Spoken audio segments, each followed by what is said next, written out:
Well, greetings from the warm heart of Africa. I have to include all the cliches.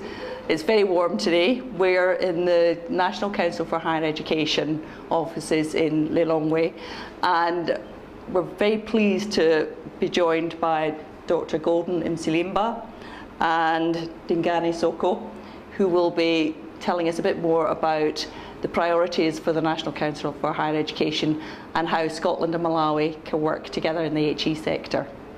So, recalling the conversation that we had with Dr.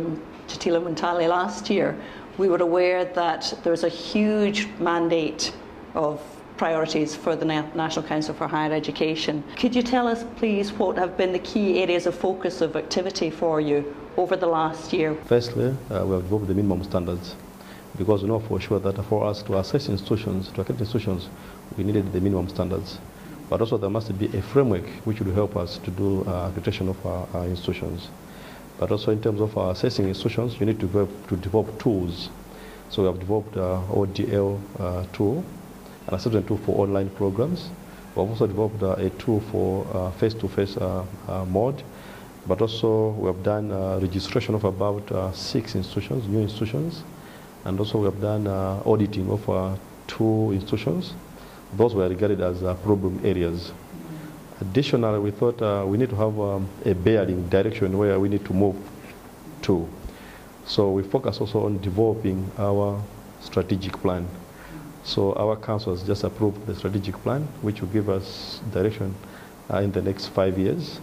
But also, as you are aware, previously, before the National Council, the public universities were selecting students independently into those universities. And there were problems to do with multiple selection. So one candidate would be selected to 3 universities. And that was defeating the whole purpose of increasing access to higher education. So what we have done in 2015 was also to develop a mechanism for harmonizing selection into public universities. And that has been achieved. But also early next year, 2016, you get a copy of our first annual report, which is highlighting what we have achieved, the challenges, and the way forward. So this year we may not talk much about issues of relevance, access, because we are busy putting up systems which will guide our work in the subsequent year. You have mentioned about research environment. I think it's still a challenge in Malawi, because as a country we don't have really a national research agenda, which I believe the country should be able to do that. If you go to the universities, it's a low-ranking area. So, for example, if the government budget is cut, then you reduce money or funds going towards the research. And that's a challenge, because professors, lecturers are not motivated to venture into research.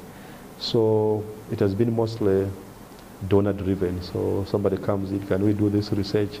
But as a country, we don't have research agenda which will really define, for example, how much funds in terms of the national budget should go towards research. How can you motivate our researchers in the universities? If you go to South Africa, you do research, there is a reward coming from government, a few rands going to the department of the university. And the other area that we were keen to discuss as well was the developments in partnership in the higher education sector as a whole. As I may have mentioned earlier, DFID are interested in developing higher education partnerships, but particularly moving beyond departmental linkages, which they supported in the past, to developments across the whole sector and enhancing higher education systems. Now, clearly, we in Scotland feel that we have a special relationship with our academic colleagues in Malawi, and that would form a good basis for further support and development. What are the particular priorities that you see where we may be able to work together in partnership to enhance the higher education sector in the country as a whole? I think the main priority areas, I would say that it's the quality assurance systems, both within the National Council for Higher Education as a regulator of the higher education sector, but as well as within the higher education institutions themselves. Because we believe that quality starts at the institution. If the institution has got good quality assurance systems in place, then that obviously means that our work is easier, and it means that institution can, we can rely on the reports that the institution provides to the National Council for Higher Education, as well as we can have assurance that our students, when we send them to those institutions, they're actually getting the kind of education that we expect to be offered by education institutions.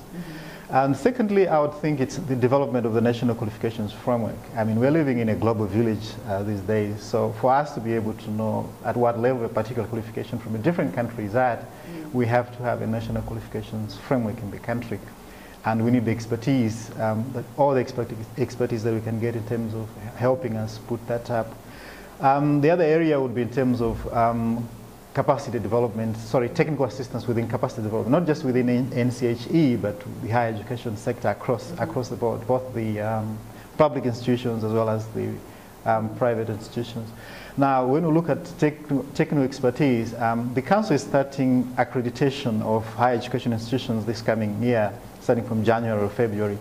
Now, there are a lot of specialized areas being offered by these higher education institutions, and we don't have expertise locally.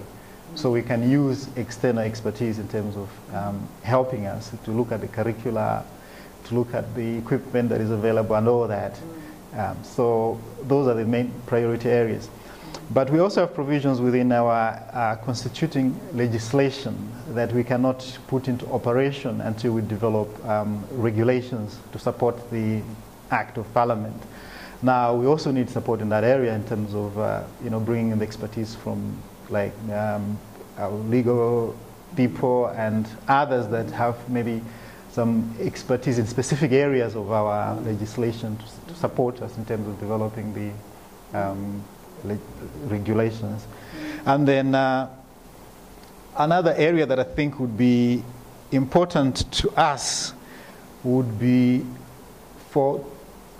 to have exchange visits. Thank you very much, and certainly I think the people who are gathered in the Higher Education Forum across Scotland would be very interested in hearing these comments, because I'm sure there are many who have strong links with particular institutions in Malawi, and we will be very keen and happy to work with our partners more closely, the ones that we have already developed strong relationships with, where we can go through these difficult processes together and build up a more robust system for higher education in Malawi in the future. So this is a great opportunity for our friendship to develop further. It's got a long tradition and a very positive one so far, and I'm happy that I think there are plenty of opportunities for us to continue that relationship for some time to come. So. Thank you. We appreciate you coming, and we know that there's a lot we can learn from you. Well, mutually. I assure you it's mutual. We learn a lot coming here too. So thank you very, very much for your time this morning.